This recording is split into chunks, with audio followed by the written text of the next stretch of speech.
Welcome to the Business of Content Podcast, a place where you can learn how to use digital and social media to drive your business and personal brand. And now, your hosts, A. Lee Judge and Dante Carter. Once again, welcome to the Business of Content Podcast. This is episode number 4, where we talk about content creation and how to use it to connect with your audience. I'm A. Lee Judge.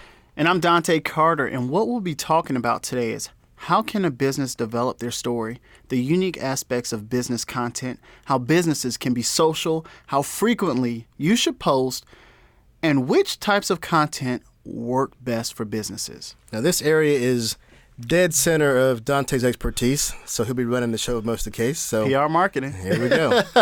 So even though, I work to create content, the most important thing about that is creating a good story, and that's Dante's specialty. So I like that word, specialty. So let's go with the first question, Dante. So what are some of the unique aspects of creating content for business? So I think when you think of unique, you think of what makes you different from the marketplace. Mm-hmm. What can you bring? What do you have that adds value to everyone's lives?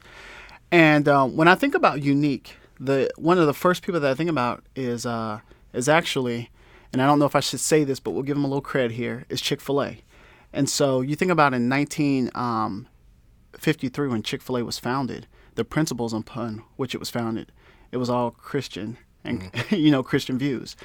Then you fast forward to 2012 when their owner came out and said what? Said he didn't agree with that, which led to a huge boycott. It was July of 2012. And the day they decided to boycott these groups that didn't agree with Chick-fil-A stance. Now, was it the owner that didn't agree with Chick-fil-A stance, or was it Chick-fil-A stance didn't match the current society? It didn't match the current society. Okay. So I'll go back and rephrase that. And so this was right around that time when they were pushing for gay marriage. Mm-hmm. And when he came out, and it's so funny, right? You never know. A reporter might just walk up, stick a mic in your face, ask your opinion about it, knowing, but he stayed true to what the company's values were. And, as we said, they were founded upon Christian views. Mm-hmm. But the day that Chick-fil-A was set to be boycotted nationwide, mm-hmm. they had the highest sales ever. Ever.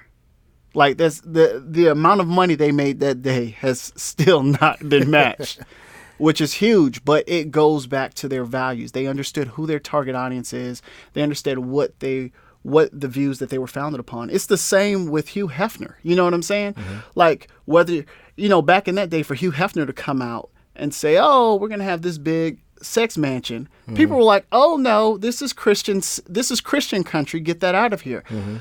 But what that says, right? Mm-hmm. What that says, and even with Donald Trump, before politics, him just being the businessman that he is, he understands the power of owning your image. Chick-fil-A understands the power of owning their image. And the thing is, people don't want flaky people. Mm-hmm. Like if you say, hey, I'm founded upon Christian values, this is what separates me, I'm making your chicken with love. So you're saying that they developed their story, their narrative, and they stuck to it. Is that what you're saying? Yeah. Regardless of what was happening, regardless of society's views on Christianity changing, mm-hmm. society's views on marriage changing, mm-hmm. they said these are our principles. This is what we're about, and the funniest thing is I remember even watching the newscast, and they interviewed a guy that was supposed to be protesting, mm-hmm. and he said, "Man, I like chicken." But that's the meat of it. So when you think about your, I'm sorry, no pun intended. I'll let you have that one. But when you think about a person's story, a company's story, mm-hmm. the story of Chick-fil-A to this day can be traced back to their founder. Mm-hmm. You know what I'm saying? Mm-hmm. And that's huge. That's huge. So I think where people fall short in being unique is I own Carter Media Group. Mm-hmm. Carter Media Group is a reflection of Dante Carter. Mm-hmm. Who is Dante Carter? Mm-hmm. You have to peel back those layers. You have to look at it. Hewitt Truett Cathy is Chick-fil-A. You can't separate him from Okay. Chick-fil-A. That's what you're saying now, because we're talking about what makes your story unique, and that's it. I mean, it's you. They have their unique. Okay. Yeah, it's the person. Mm-hmm. It's the person beyond the building. The person is the brand. So when we talk about building a brand, it's not your brand until you own your story. So what is your story? And I think that's what people have to sit down and ask themselves. What is my story? Don't just put some stuff out there and say, oh, my brand is great quality food. Like, that's going to fall on deaf ears. What's your brand? That's interesting, because I'm thinking about, from a marketing standpoint, and maybe a lot of our audience may be wondering in terms of business, the business of content.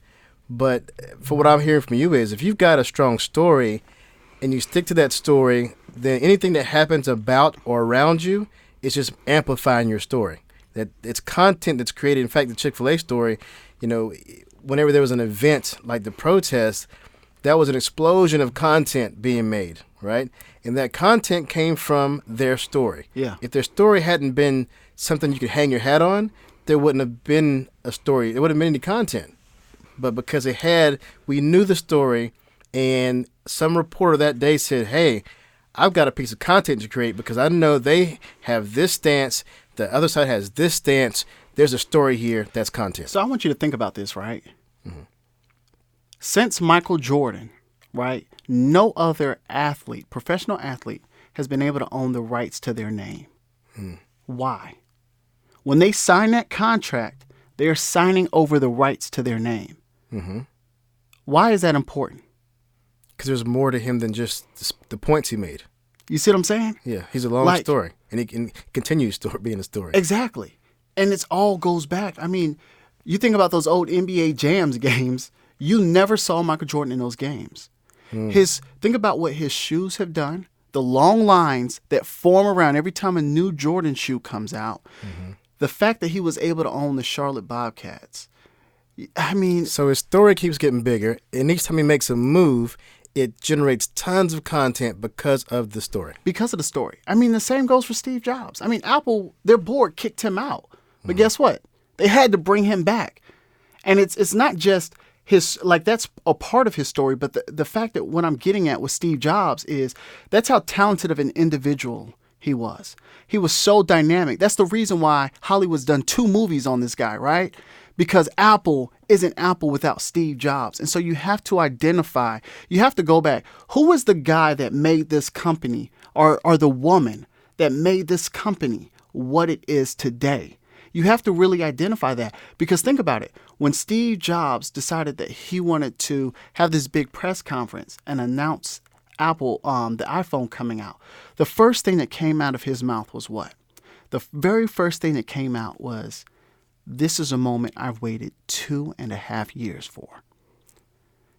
And you can almost hear oxygen being sucked out of everybody in the audience, because they're like, man, and he was open and honest. He said, we all have cell phones, but I've got something that I think is going to make your life a little easier.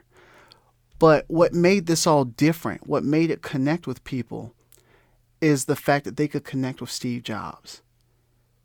Like, I struggled using the iPhone when I first got it. I'm like, this is ridiculous. I struggled using a Mac. You had a BlackBerry, didn't you? I did. See, that's how I know. But look what I have now. Yeah, we both have them. Yeah. So let me ask you this. Let's give our audience something tactical. Let's say I'm a business, and I have a great story. The way I got to where I am right now with my business is a story. What can I do with that story to create content that will eventually end up bringing me business? I think you have to start small, right? What are your values? Mm-hmm. Really sit down and think about, okay, what are your values? And then from there, it's how can I take my values, take my message, and just a quick sidebar, some folks have messages that haven't been updated in years, and you might need to update them. That's fine. That's perfectly fine. But really looking at your values, looking at your messaging, and figuring out, okay, in what story form can I tell this in? And then what's the mechanism for distribution? So is it going to be a blog post? Is it going to be a podcast? Is it going to be video? How are we going to tell this story? Because it's not just connecting, right? Because if it was just connecting, anybody could do it, but it's how you tell it. I mean, you have to think about it, right? And I love going back to Disney and Marvel because in this day and age, they're doing it at a level that nobody can really compete with. You're talking about the top 5 movies of all time, and Marvel's in 3 of them. You know, I mean, that's huge. But think about this, right? When Disney Disney created Pocahontas and Lion King at relatively the same time. And they put all of their resources into Pocahontas. They put all their B-list writers and B-list animation guys on Lion King. They expected Lion King to be a filler movie, just kind of get us through to our next big hit. And Lion King outdid Pocahontas, which had all the A-list people, all of them. Why? Because it had a better story. You see what I'm saying? So it all comes down to story, and it all comes down to how are you going to tell that story? How are you going to connect? Like Lion King was a movie that transcended race, class, cultures. It connected with people. And so I think that's the way that you have to look at this. In terms of being unique, ask yourself, how am I going to connect with people? So let's say I have a story. Let's say my story is, 2 years ago I was homeless. Now I've got a multi-million-dollar software company. Between homeless and here, there's bound to be a story of how I got here, right? And I think people would be interested in knowing how that story happened. So let's say I had that story. Tactically, how would you suggest I capture that story, for one, and two, use it through social media or some kind of media, whatever you suggest? How would I use that content to push forward and to spread the word, even using social? So the reality is, in today's day and age, the wealthy class, which not in today's day and age, in the history of this earth, the people, the haves versus the have-nots. I mean, the haves, it's a small number compared to the have-nots. And I bring that up because there's an entire population of people who are going to be impacted by the story of this guy or this woman who is homeless and now owns this multi-million-dollar software company. And so when I think about the best way to tell that story, why don't we tell that story? It could be something as simple as the person walking down that street that they used to sleep on. What happened in that moment? And being very clear about it. What happened in that moment that helped this person to pick themselves up with their possessions? Like, that's a question we have to ask. Like, what was the turn? Because that's people don't care that you were homeless, right? They want to know how you went from being homeless to being successful, right? That's the story. That's the pinnacle that people want to know. They want to know, okay, we know you were on the bottom. We know you were living on the street, but how did you get there? It may have been one conversation that this particular person had with a businessman. You know what I'm saying? Because these moments, the way they happen, I mean, you think about the movie In the Pursuit of Happiness, right? And this guy was essentially homeless. It was what he did that helped him to get to where he was. And so he was continuing to go after these rich guys to get them to sign up with his financial firm. It was the guy that didn't give him anything financially, but gave him so much more in terms of network when he invited him to that football game and they were in that suite with the San Francisco 49ers. So people want to know what was that moment. So that moment for him was what? It was literally going up to this guy, trying to make this sale, and this guy's like, "No, I'm not gonna buy from you, but take a ride with me." So what was he willing to sacrifice? In that moment, he literally sacrificed time with his son. He sacrificed getting a real sale so that he could get out of that homeless shelter he was living. Like, those were the things that he sacrificed, but he also saw the bigger picture. And I mean, those are the components of a great story. That's why that movie was written, The Pursuit of Happiness. And so you have to look at, okay, what are the components that make my story great? So I guess to put that in a nutshell, what I'm hearing is we both agree that content is king. Yeah. And the story is the kingdom where it lives, right? Correct. Or the food that feeds the king. Yeah. One way or the other. That scenario is what it is. Okay, well, that kind of wraps it up for stories and how businesses can use stories. So now let's change gears a bit. Let's talk about something that I think businesses miss out on because they think that social is an individual thing. How can a business be social? How can a business not be social? It's like, in today's day and age, that's where everybody is, right? Yeah. Like before, back in the 50s, everybody was sitting in front of a television set. So you create commercials. It's the same mechanism. It's the new TV is the internet. So when you say, how can they be social? How do you connect? It all comes back to connecting. It all comes back to that story. It all goes back to what we said in our last episode, right? And selling without really selling. Yeah, the last episode we talked about social selling, and something that I teach in social selling, of course, is the social aspect. And what I think companies often miss is they think of themselves as one entity, one business. And the bottom line is, in terms of social, even the algorithms of our social networks, whether it be Facebook, LinkedIn, Instagram, they favor individuals. Mm-hmm. So to have the individuals within a company do the social footwork, do the social communicating, engaging, that's where the power is. So for a company to be social, the most critical part is to have its individual employees or members be social. I've even tried to, I manage several company social pages. And the reason why I mentioned the algorithm is because it isn't just the algorithm, it's also the business model. So if you're a company and you're trying to be social, say, let's just pick LinkedIn or Facebook. Either one, they both work the same in this aspect. If you and I post on our personal pages, then it's not a business transaction for Facebook or LinkedIn at that moment. It's a social transaction. Mm-hmm. And if we convey something interesting or a value, then our friends will see it, our friends will share it. The platform may even boost it depending on what kind of interaction we get with our post. Flip that over if we were a business. If you're a business, that platform wants you to spend money. Mm-hmm. So if I post in my business page, post at the exact same time, my post will go 10 times what the business did, even when the business may have more followers. The reason being that if you're a LinkedIn, you want that business to pay for ads. Yeah. So I'm the product, right? That's why mine is free. That's why you'll boost my post. But the company is the customer. So what happens is companies like Facebook and LinkedIn allow you to boost your content. So if the company posts something, they want it to go viral, you can pretty much forget it now. It's against the business model.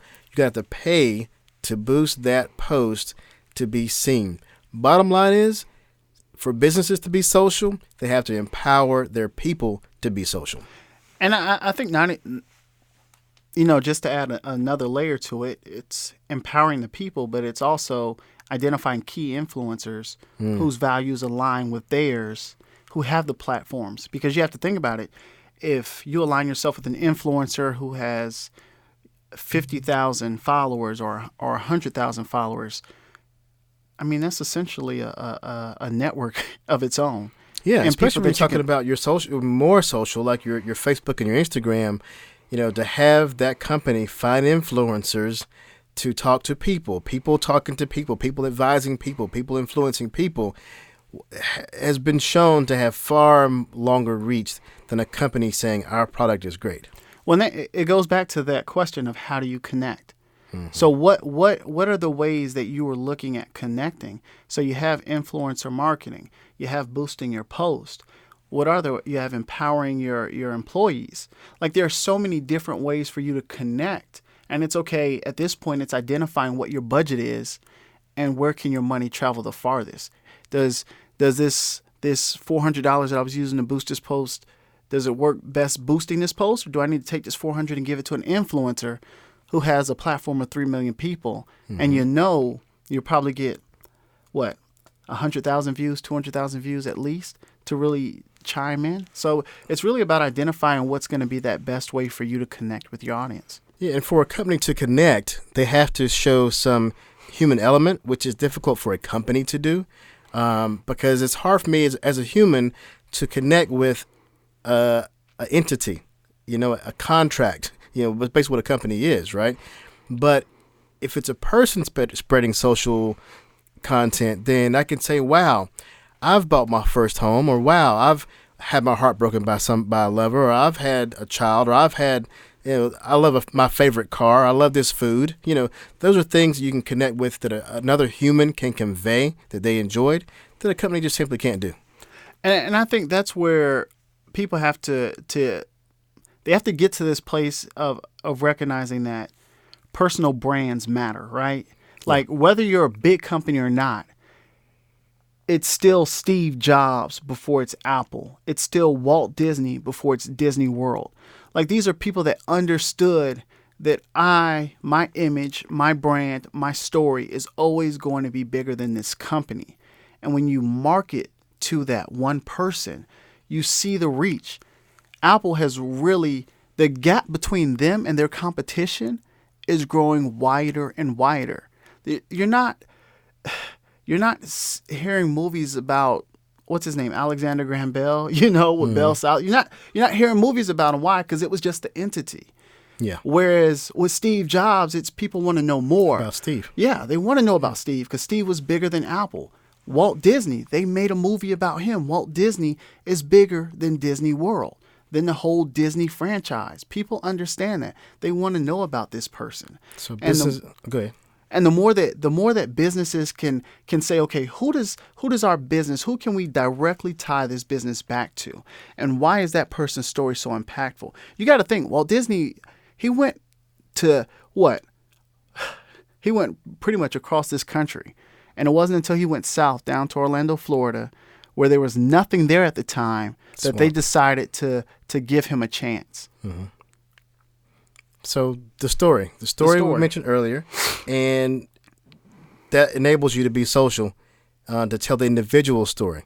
So for a business to be social, you're saying basically feed off the individual and the individual story. And as I was saying, also use individuals within the company to help spread that story. But I think that individual, it has to, it's not, just to be clear, it's not just any individual.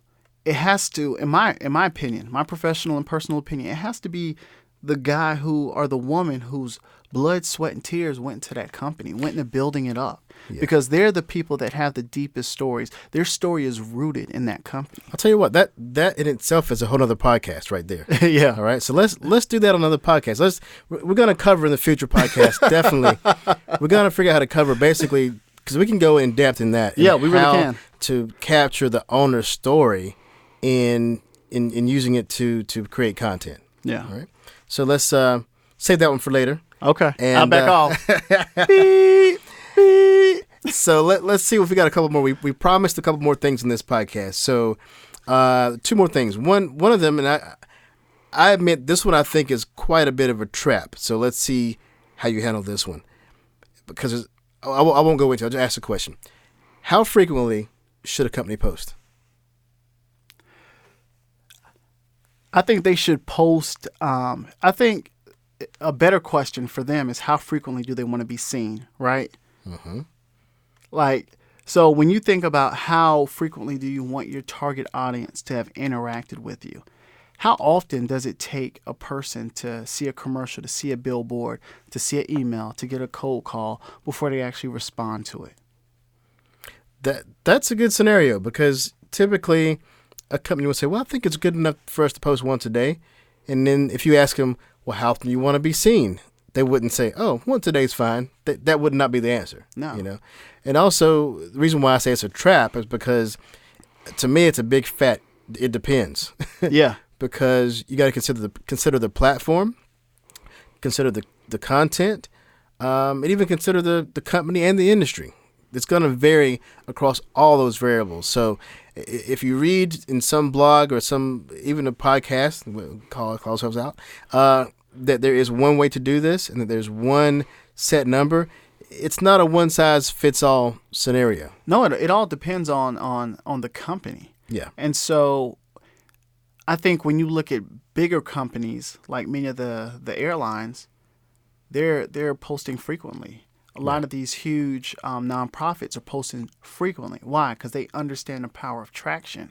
And so you have to think, okay, how much traction do I want? How much involvement do I want from my target audience around my product, around my services, around my company, period? And so for me, I think you should at least be posting 3 to 5 days out of the week. I really do. And in terms of that work week, I'll turn it up more from there, because when it comes down to each platform, you have to think about this. If you have, let's say you have 2 followers, right? One follower has 5,000 connections or followers that they haven't going through their feed. One has 500. Think of it as 2 lanes around a circular highway, like a 285 in Atlanta, a bypass. One lane is bumper to bumper and it's going fast. The other lane is a car every mile and they're going slow. That right there is Twitter versus LinkedIn. Yeah. Okay. I always tell people that, let's say you're looking for a red Ferrari and you're looking at a bypass at rush hour. If you'd have to be staring at that to see that red Ferrari go by, right? And if you're going about your day, let's say, because when I gave this example, I had an office that overlooked the highway. And the example I gave was, okay, we're here talking right now, and today there's going to be 100 red Ferraris going to go by that highway. I want you to tell me about each one. The situation is that, and this is Twitter, for example, you're not going to see them all. Yeah. 100 could go by, and if I ask you how many went by without telling you, you go, oh, I think a couple. Reality is 100 went by. Getting information and getting social content from Twitter is like taking a sip of water from a fire hydrant. It's going and going and going. On the flip side of that, you may have a LinkedIn, which is going to be a little bit slower. But there's 2 things to keep in mind. One, the velocity of how much content's going through somebody's feed, and each person's different. And 2, how that particular platform is going to throttle what you put out. You may put out 10 pieces of content, and for some algorithmic reason, only 1 gets seen. Yeah. So my personal professional opinion of that is you want to err on the side of putting out too much content instead of erring on not putting out enough. Because if you put out enough or too much, there's almost a definite circumstance they're going to throttle you down anyway. If you don't put out enough, then you're throttling yourself. And I agree with you. I mean, I think in today's day and age, technology is oxygen. Mm-hmm. And that includes the internet. Like people, that's air to them. And so how often are you taking a breath? Mm-hmm. I mean, you have people who are checking their phones 20, 30, 40 times a day. Mm-hmm. How many times are they seeing your brand? How many times are they reading about your story? How many times are they seeing your story? How many times are they listening to your story? And how many times is your content going by when they're not looking? Yeah. So the time you think, well, we posted today, that wasn't the one that I saw because I wasn't looking at that moment when it got pushed right on by my feed. But if you post 100 times today, I might see 1 or 2. And the reality is, how many people are on social media? Millions. Mm-hmm. So if you have millions of people tweeting, posting. Yeah, it's noisy. Yeah, very noisy. Very noisy. So how do you cut through? And it's only through consistency, which means there has to be repetition to it. So, I mean, I gave you guys the at least 3 to 5 times a week, but I mean, you have to think about it in terms of how often should I be posting daily and not just weekly. I would basically say any one piece of content 5 times in a week, and I might have a series of 10 pieces of content in circulation. I've found through my own personal one-man research that, and this is something that I've learned from other social media experts, is that, I have a folder, what I call evergreen content. Yeah. Things that I bring out that have been posted before, post them again. And in most cases, my audience has not seen it, because you post it, it goes by, you get your views, likes, connection, whatever, and then you just throw it away like it's done. Right? So if it's evergreen, you post it again and again and again, And if you have like 4,000 or 5,000 followers, on a good day, 100 of them see it. Yeah. That's 4,900 people who did not see your content. Yeah. Post it again and again and again. Show up as often as possible.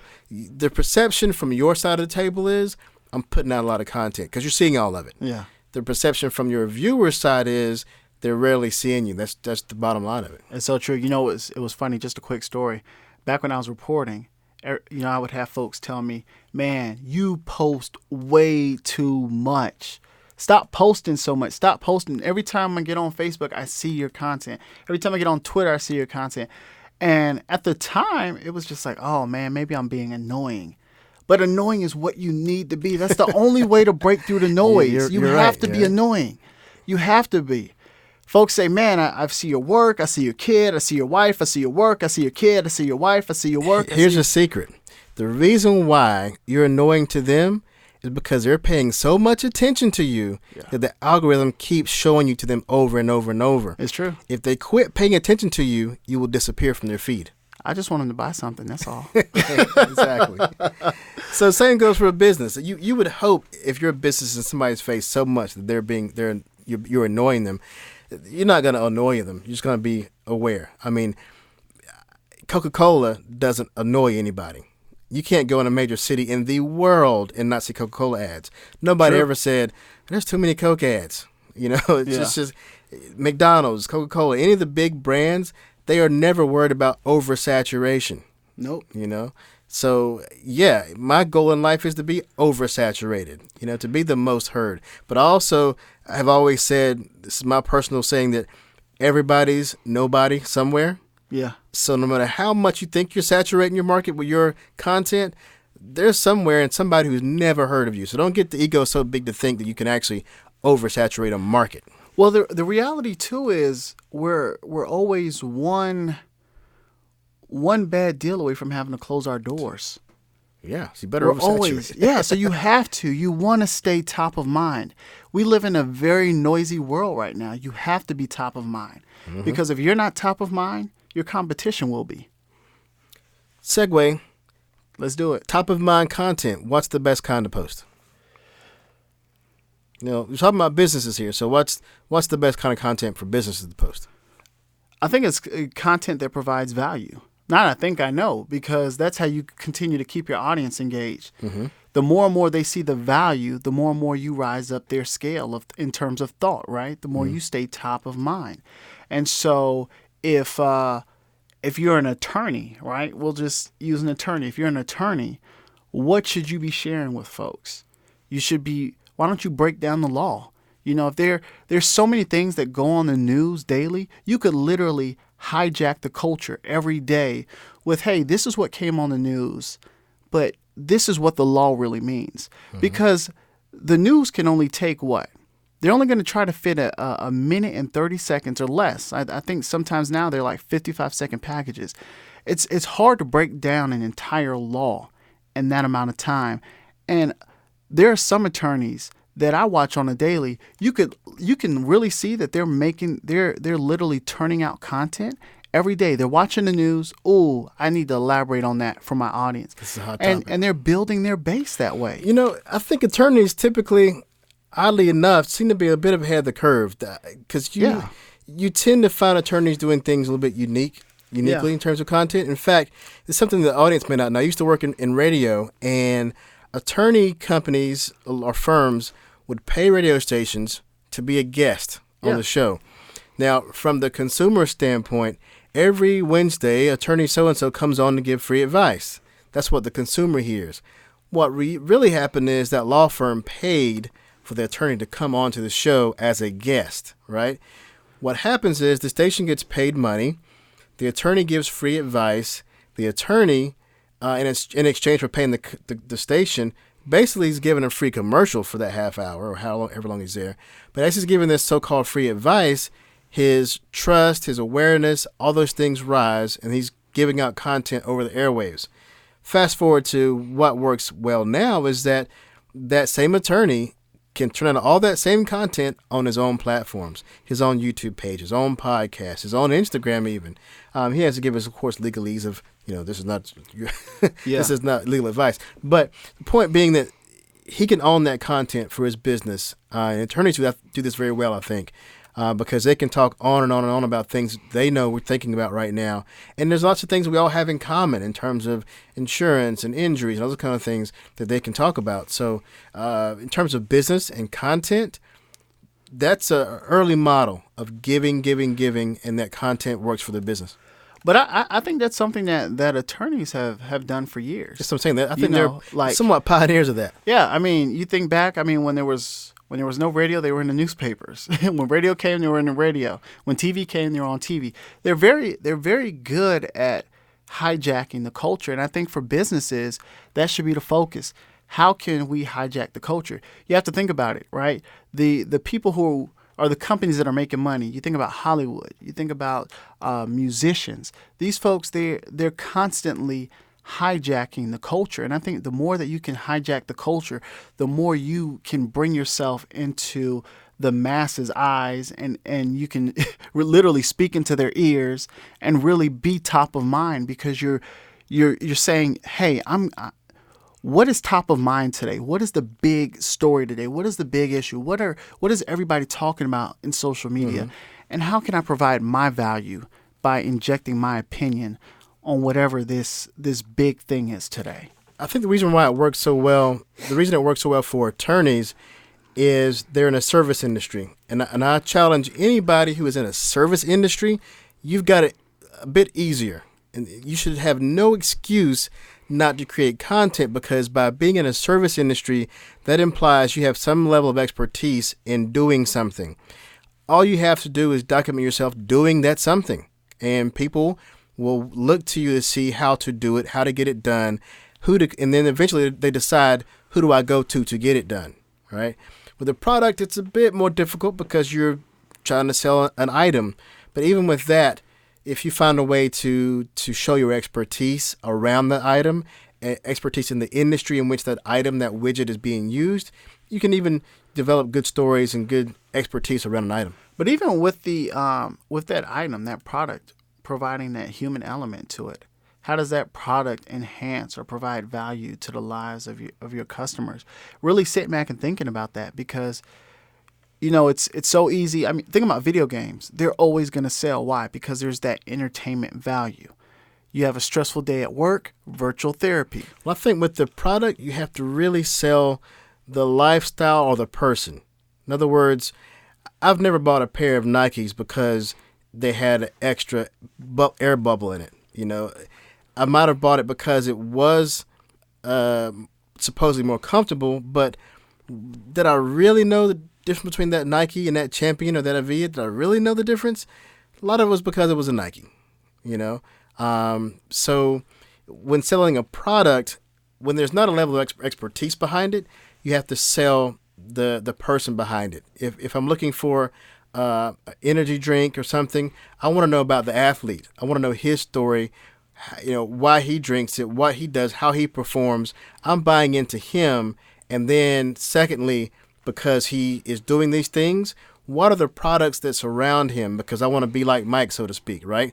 What are the products that are around this person, around that person who has a story, as opposed to, this is a great sports drink. It has so many electrolytes in it.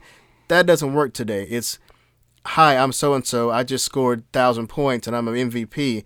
By the way, you just noticed I'm drinking Gatorade, that kind of thing. But I don't think it's ever really changed. I think it's the same. I mean, what you just described is influencer marketing before social media took over. Yeah. And so it's never really changed. I mean, Bo knows. Yeah. Everybody remembers that. Bo was in everything. And so I think a person's celebrity, and I think what the internet has done has been able to exploit the fact that your network is much more valuable than your net worth. In terms of, you think about the creator of Nike. I mean, without the athletes, what are those shoes? What separates them? To your point, it's being able to humanize, and the more that you humanize these products, and so when I mentioned video games, yeah, it makes it so much better that Shaq's playing it, but the entertainment value in itself gives you that, okay, virtual therapy. I had a long day at work. I can sit down and veg out on a sports video game. And so you have those products, but then to your other point, then you have the products where influencer marketing is just so huge and where it really takes over. And that's why I challenge, I throw down the challenge on the floor that if you're in service, you have no excuse because creating your story there is easy. Just show what you do what you show, and that's content. If you have a product, it's a little more challenging, but look to see what you can put around that product to create your content and tell your story. Yeah, I agree wholeheartedly. All right. So did we give them what we told we were going to give them today? Yeah, I think we did. Did we have one more question on there? I think we pretty much hit the nail on the head. I think we wrapped it up for this show. Yeah, we said what we're going to say. We said it, and so now I'll tell you what we said in case you missed it. In case you are tuning in late in the broadcast. I'm gonna cut this all out. This is mumbling, but anyway. So I guess that about wraps it up for this show. Once again, this is episode 3, 4 somewhere 4 of Business of Content podcast, where we talk about content creation and how to use it to connect with your audience. Again, I'm A. Lee Judge. And I'm Dante Carter. Where can we find you at, Dante? Hey, you guys can find me on www.cartermedia.net. I'm on LinkedIn, Dante Carter. I'm on Facebook. I'm on Instagram, Dante Carter, Carter Media Group. Hey, connect with me. I want to talk to you guys. And I love to hang out on LinkedIn. You can find me there at A. Lee Judge. I'm also other places, but they're also A. Lee Judge. And to find me website-wise, please go to Content Monster, where we're talking about content all the time, and we'd love to help you out with yours. So Content Monster, monsta.com. All right? Awesome. Catch you next time. Peace. Bye. Thanks for listening to the Business of Content podcast, brought to you by ContentMonster.com and Carter Media. If you enjoyed the show, please don't forget to give it 5 stars and subscribe to the show on your favorite podcast platform.